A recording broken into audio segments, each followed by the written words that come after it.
आता एक कंडिशन व्यवस्थित लक्षात ठेवायची, ती अशी की जेव्हा मी वाचतोय किंवा जेव्हा मी टीचिंग करतोय, जेव्हा माझा कंटेंट रीडिंग सुरू असेल त्यावेळेस तुम्ही तुमच्या पुस्तकामध्ये लक्ष द्यायचंय.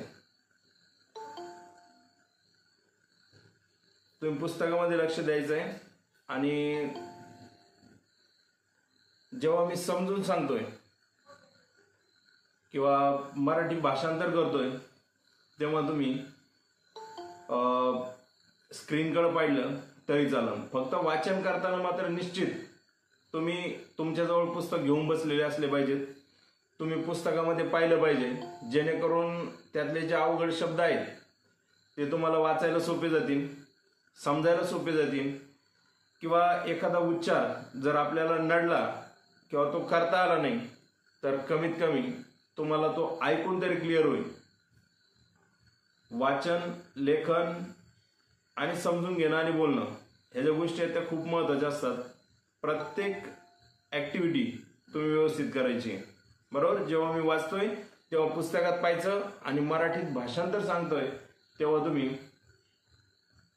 स्क्रीनकडे पाहिलं तरी चालेल. ओके, म्हणजे तुम्हाला बरेचसे माझ्या हावभावावरून पण सेंटेन्स समजून जातील. तर आपण 1.5 याला आपण मागच्या तासाला सुरुवात केली होती. मागच्या भागात आपण मागच्या पार्टमध्ये आपण पार्ट म्हणण्यापेक्षा मागच्या भागात आपण 1.5 इज फर्स्ट फ्लाईट हे आपण पाहिलं होतं. पहिला आपण चिटचॅट पाहिला. चिटचॅटच्या नंतर आपण कंटेंटला सुरुवात केला. त्याच्यामध्ये आपण 2 पॅरेग्राफ लास्ट लेक्चरमध्ये आपण पाहिलेले होते. ओके, हिज फर्स्ट फ्लाईट याच्या आपल्याला पेज नंबर 31 वरती जो 3rd पॅरेग्राफ आहे, द सन वॉच, बरोबर, तिथं आपल्याला पाहिजे. तिथून आपण सुरुवात करणार आहोत आणि नंतर आपण आपलं प्रकरण पुढे घेऊन जाणार आहोत. ओके, तर मागच्या थोडंसं सारांश तुम्हाला एकदा सांगतोय. in last lecture we learn about the courageous act of young seagull. त्याचा जो करेजियस ऍक्ट होता तो आपण त्याचं बेसिक किंवा इंट्रोडक्शन, त्याची ओळख आपण या ठिकाणी पाहिली होती. He didn't muster of his courage, तो त्याचं धैर्य एकवटू शकला नव्हता, ही गोष्ट आपण पाहिलेली आहे. Now we are going to learn about the courageous deed or the courageous act. आपण आता तो जो courageous act आहे तो ऍक्ट आपण या ठिकाणी पाहणार आहोत. आपण पाहिलं होतं he was alone on his ledge, तो त्याच्या कड्यावरती एकटा होता, हे आपण सुरुवातीला पाहिलं होतं. From his family a single person did not accompany to him. त्याच्या कुटुंबामधलं एकही व्यक्ती, म्हणजे अ सिंगल पर्सन, एकही व्यक्ती याच्यासाठी मी वापरतो शब्द की ते सगळे कॅरेक्टर म्हणून त्या ठिकाणी आले, जरी ते पक्षी असले तरी. त्याच्या कुटुंबातलं कोणी त्याच्याजवळ कालच्या दिवसापासून गेलेलं नव्हतं. 24 तास उलटलेले होते, कड्यावरती तो एकटाच होता. त्याने पहिली भरारी घेण्याचा प्रयत्न केला होता, परंतु धैर्य एकवटू न शकल्यामुळं, त्याचा पंखांवरती विश्वास नसल्यामुळं तो पहिली भरारी घेऊ शकला नाही. त्याचे पालक त्याला धमकावत होते, त्याचे पालक त्याच्यावरती ओरडत होते, परंतु तरी तो धैर्य एकवटू शकला नव्हता. त्याच्या पालकांनी त्याला धमकावलं होतं की तू जर भरारी नाही घेतली तर तुला आम्ही त्या कड्यावरती एकट्याला उपाशी ठेवू. आणि ठरल्याप्रमाणे त्यांनी त्याला त्याच्या कड्यावरती एकट्यालाच उपाशी ठेवलेलं होतं. मान खाली झुकून तो आपल्या डोलीमध्ये जाऊन तो झोपला होता. आणि आता दुसरा दिवस उजाडलेला होता. त्या दिवशी काय घडलेलं होतं तर त्याच्या भावाने आपला सूर मारून पहिली शिकार कशी पकडली, पहिला मासा कसा पकडला, त्याने तो आदाशीपणे भूक लागल्यामुळे कसा खाल्ला, हे आपण मागच्या तासाला पाहिलेलं होतं. आणि आता आपल्याला वैयक्तिक त्या यंग सीगल विषयी आपल्याला पाहिजे की त्याने त्याची पहिली भरारी कशी घेतली या गोष्टीकडे आपण जाणार आहोत. पण इथं पेज नंबर 31 वरती जो थर्ड पॅरेग्राफ आहे तो थर्ड पॅरेग्राफ आपल्याला या ठिकाणी पाहायचा आहे. The sun was now ascending the sky blazing on his ledge that faced the south. त्याचा कडा दक्षिणेकडे झुकलेला होता आणि या कड्यावरती तो एकटाच होता. सूर्य आता हळूहळू दक्षिणेकडे झुकलेला कडा आणि सूर्य आता हळूहळू काय झालेला होता तर उगून वरती वरती यायला लागलेला होता आणि त्या सूर्याचा प्रकाश हा त्या कड्यावरती वरतून पडलेला होता. म्हणजे ज्या ठिकाणी तो पक्षी होता, यंग सीगल होता एकटा, त्या ठिकाणी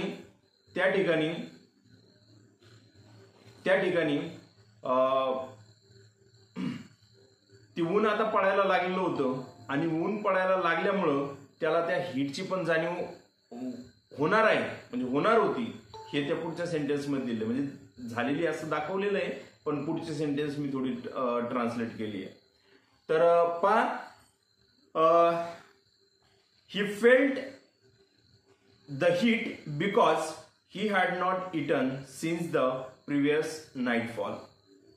मागच्या रात्री किंवा मागच्या दिवसापासून, मागच्या रात्रीपासून त्याने काही खाल्लेलं नव्हतं आणि म्हणून अशक्तपणा आल्यामुळं त्याला आता उष्णतेची जाणीव व्हायला लागलेली होती.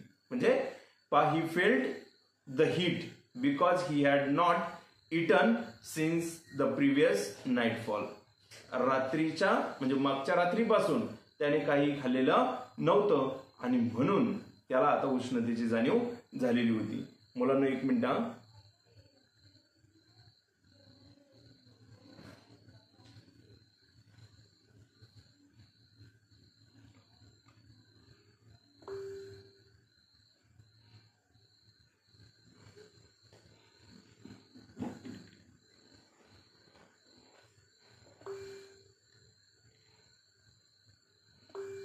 बर, आवाज येतोय?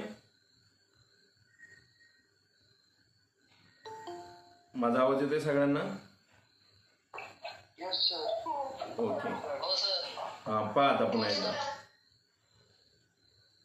The sun was now ascending the sky blazing on the ledge that faced the south. He felt the heat because he had not eaten since the previous nightfall.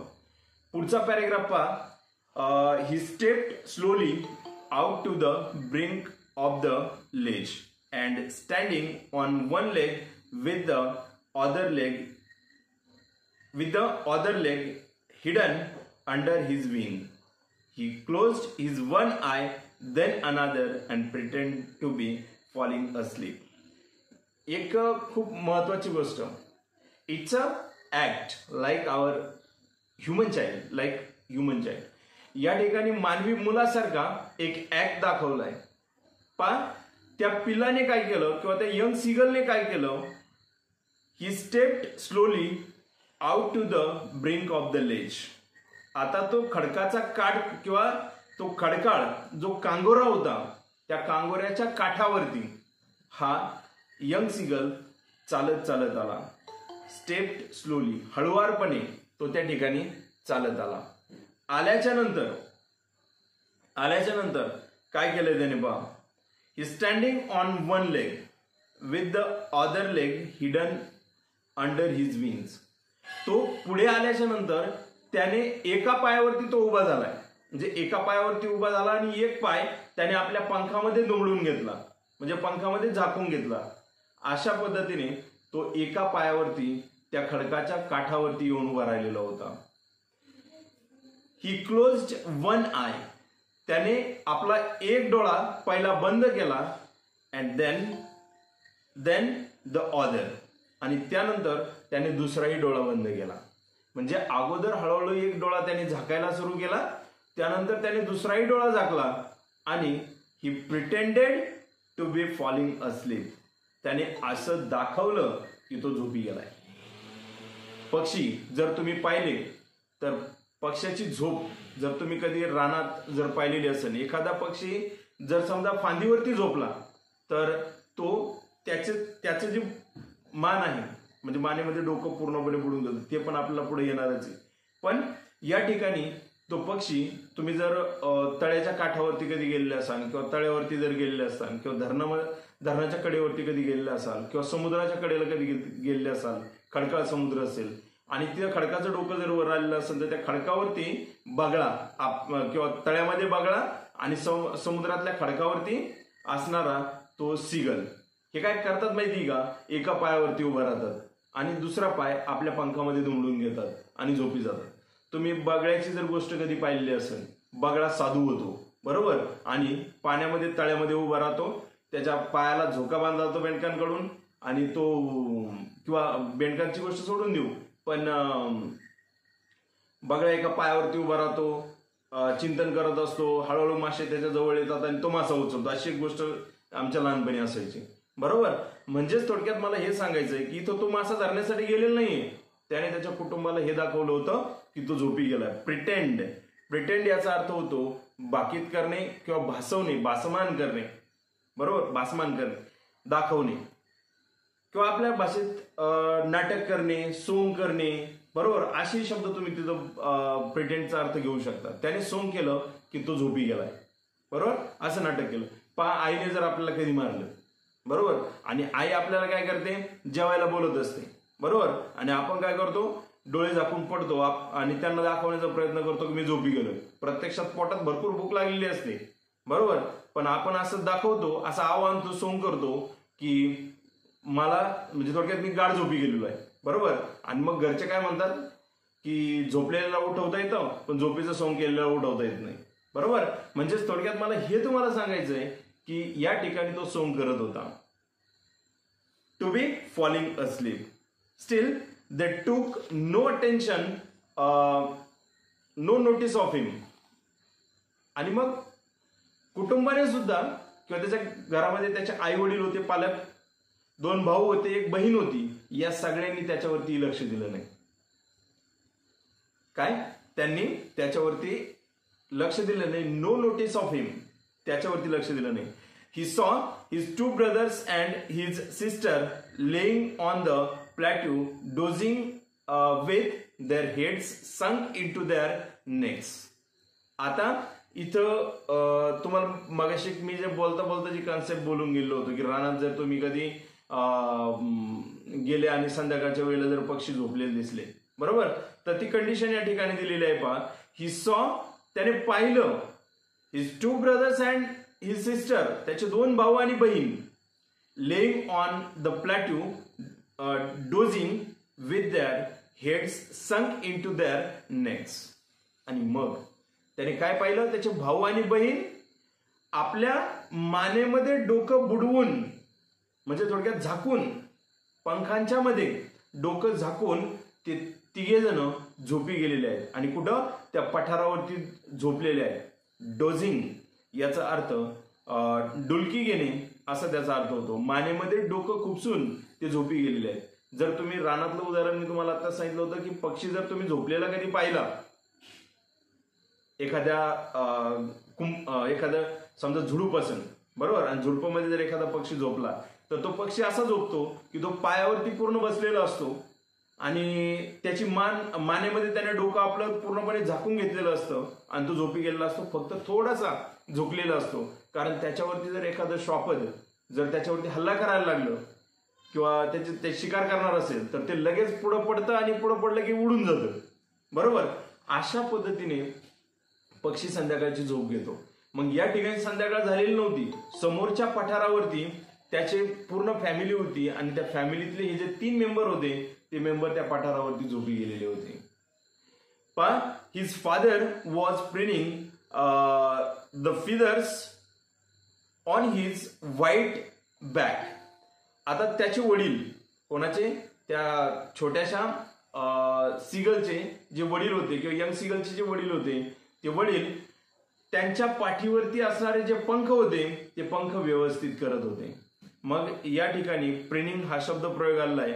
Making an effort to clean feathers with the back, पाठीवरती असणारे जे पंख आहेत ते पंख पाठीमागे ओढा, त्यांना हात तर नाही येत, बरोबर. मग कशाने पंख नीट करणार आहेत ते त्यांच्या चोचेने नीट करणार आहेत. त्यांच्या पाठीवरती असणारे जे पंख होते, जे पंख अस्ताव्यस्त त्या भराऱ्या घेताना झालेले होते, ते पंख ते व्यवस्थित करण्याचा प्रयत्न करत होते किंवा तशा पद्धतीने ते ऍक्ट करत होते. Only his mother was looking at him, फक्त त्याची आई, त्या पिलाची आई फक्त एकटी त्याच्याकडे पाहत होती. Looking at him. Then she was standing on the little high hump on the plateau. त्या पठारावरती असणारा एक बागदार खडक होता किंवा एक खडकाचा तुकडा होता. बागदार म्हणजे आपला अर्धवक्र असणारा, वाकलेला, बरोबर, किंवा थोडासा वाकदार असणारा एक खडक होता. त्या खडकावरती ती उभी राहून फक्त काय करत होती, त्याच्याकडे पाहत होती. She was standing on the little high hump, त्याचा अर्थ दिलाय a round raised mass on land, म्हणजेच थोडक्यात जमिनीवरती आलेला एक गोलाकार किंवा वर्तुळाकार, अर्धवर्तुळाकार असणारा जो गोल असा एक उंचवटा असतो, त्या उंचवट्यावरती किंवा दगडावरती, त्या कड्याच्या दगडावरती उभी राहून ती फक्त पाहत होती. पण हर व्हाईट ब्रेस्ट थ्रस्ट फॉरवर्ड, तिची जी काही म्हणजे पक्षाचा पहा तुम्ही, छातीचा भाग जो असतो तसा अर्धवर्तुळाकार, तोही पुढच्या बाजूने असतो. आणि मग तो जो व्हाईट ब्रेस्ट थ्रस्ट फॉरवर्ड म्हणजे तिची जी छाती होती ती पुढे झुकलेली होती. थ्रस्ट फॉरवर्ड म्हणजे पुढच्या साईडला झुकलेली होती. फॉरवर्ड हा शब्द आलेला आहे. फॉरवर्डचा अर्थ पुढे झुकणे किंवा पुढे, आणि याचा अपोजिट वर्ड बॅकवर्ड येतो, मागच्या साईडला झुकणे, बरोबर. मगाशी असेंडिंग होता, वरती वरती येणे, डिसेंडिंग म्हणजे खाली खाली जाणे. मग जर समजा हा पॅराग्राफ तुमच्या परीक्षेला आला तर त्याच्यामध्ये A3B3 मध्ये तुम्हाला व्होकॅब्युलरी क्वेश्चन असतो आणि त्या ठिकाणी अपोजिट्स तुम्हाला वर्ड्स दिलेले असतात आणि त्याच्या अपोजिट्स तुम्हाला पॅराग्राफ मध्ये शोधायला सांगितले जातात. मग ते डिसेंडिंग देतील, तुम्ही पॅराग्राफ मध्ये असेंडिंग शोधायचं. ते तुम्हाला बॅकवर्ड देतील, तुम्ही फॉरवर्ड शोधायचा, बरोबर. अशा पद्धतीने ती ऍक्टिव्हिटी येऊ शकते. तर तिची पांढऱ्या रंगाची असणारी जी छाती होती ती पूर्णपणे पुढे झुकलेली होती. तसं का सांगितलंय? She wanted to take a flight. जेव्हा पक्षाला काय करायचं असतं की भरारी घ्यायची असते. If she wanted to take a flight she would thrust forward, she would have thrust forward, बरोबर. ती पुढच्या दिशेला झुकलेली असेल जर तिला भरारी घ्यायची असेल, बरोबर. या ठिकाणी तिला भरारीच घ्यायची होती. मग आता पुढे एक गोष्ट अशी सांगितली, now and again she tore at the piece of fish that lay at her feet. ती काय करायची? तिच्या पायाखाली पडलेला एक माशाचा तुकडा होता, त्या माशाचा तुकडा फाडायची. काय करायची? माशाचा तुकडा फाडायची किंवा तो तोडायची. And then scraped each side of her beak on the rock. आणि त्यानंतर माशाचा तुकडा फक्त पायाखाली ठेवला होता तो फाडायची, आणि फाडल्याच्या नंतर ती काय करायची? आपली चोच खडकावरती घासून ती, म्हणजे स्क्रॅप्ड असा शब्द दिलाय तिथं, त्याचा अर्थ रब म्हणजे घासणे. काय? घासणे. आणि काय करायचंय घासून तिला? तिला sharpen. She wanted to sharpen her beak. तिला तिची चोच जी होती ती घासून घासून काय करायची होती? तीक्ष्ण करायची होती. तीक्ष्ण कशासाठी लागते चोच त्यांना? तर मासा फाडण्यासाठी, माशाची शिकार करताना मासा चोचेमध्ये पकडण्यासाठी, बरोबर. त्यांना त्याची गरज लागते आणि म्हणून ती काय करत होती? तर आपल्या चोचेची दोन्ही साईड ती घासत होती. आता पहा, आई असते याचं उत्तम उदाहरण या ठिकाणी दिलंय. एक उदाहरण आपण पाहिलंय, आई युनिव्हर्सल सार्वत्रिक असते, वैश्विक असते. आईसारख्या जगात दुसरं कोणीच नाही, बरोबर. कारण आई आपल्या मुलाला, पिलाला हरेक प्रयत्न करून शिकवण्याचा प्रयत्न करते. पहा, आईन्स्टाईनची आई सगळ्यांनी पाहिली, मायकल फॅराडेची आई सगळ्यांनी पाहिली आहे, बरोबर. मग मूल कसंही असू द्या, आईला ते प्यारं असतं. या ठिकाणी दोन मुलं आणि एक मुलगी त्या आईच्या बरोबर आहे, पण राहिलेलं एक मूल जे आहे त्या मुलाला ट्रेन करण्यासाठी आईचे अनेक प्रयत्न तुम्हाला या ठिकाणी पाहायला मिळतील या पॅरेग्राफमध्ये. त्याच्यामुळं आई सार्वत्रिक असते. मग या ठिकाणी असं सांगितलंय, she scraped each side of her beak on the rock, the sight of the food maddened him. Maddened म्हणजे वेडा पिसावणे. आपल्याला भूक लागल्याच्या नंतर आपण काय करतो, घरी पळत पळत जातो, डबा फेकून देतो, दुपारचा मोकळा झालेला दप्तर फेकून देतो आणि आईला म्हणतो मला आत्ताच्या आत्ता जेवायला वाढ. बरोबर. आणि मग मुलांना उदाहरण माहितीये, शिंदे सर उदाहरण काय देतात, बरोबर. किती ओरडलं तरी रिक्वेस्ट. मग आई बी आपल्याला मोठ्या ताट आणते, आपल्या समोर आदळून देते, म्हणते गिळ मग आता गिळ. बरोबर. गिळ याचा अर्थ खा. बरोबर. पण इथं खाणं हा विषय नाहीये. त्याला 1 दिवसापासून उपाशी ठेवलेलं आहे. आणि जेव्हा त्या आईने माशाचा तुकडा तोडला आणि आपल्या चोचेला धार लावली, हे त्याने पाहिलं की भुकेने तो व्याकुळ झाला. मॅडेंड हिम, भुकेने वेडापेसा झाला. किंवा अन्न पाहिलं आणि तो वेडापेसा झाला. पण how he loved to tear food that way, scraping his beak now and again to whet it. Whet त्याचा अर्थ दिलेला इकडं. वेटचा WHET. वेट म्हणजे शार्पेन तीक्ष्ण. बरोबर. मग how he loved to tear food that way, त्या पद्धतीने अन्न फाडायला त्याला किती कसं आवडत होतं, ही त्याच्या मनातली भावना आहे. ती या ठिकाणी लेखाने दिली. आणि आईने नेमकी तीच जाणली की त्याला माशाचा तुकडा फाडायला आवडतो आणि लगेच आपल्या चोचेला धार लावायलाही आवडते. ही त्याच्या आईने जाणलं, ओळखलं आणि काय केलं पहा. And again to whet it. पुढचा पॅरेग्राफ सुरू होतोय पेज नंबर 32 वरती.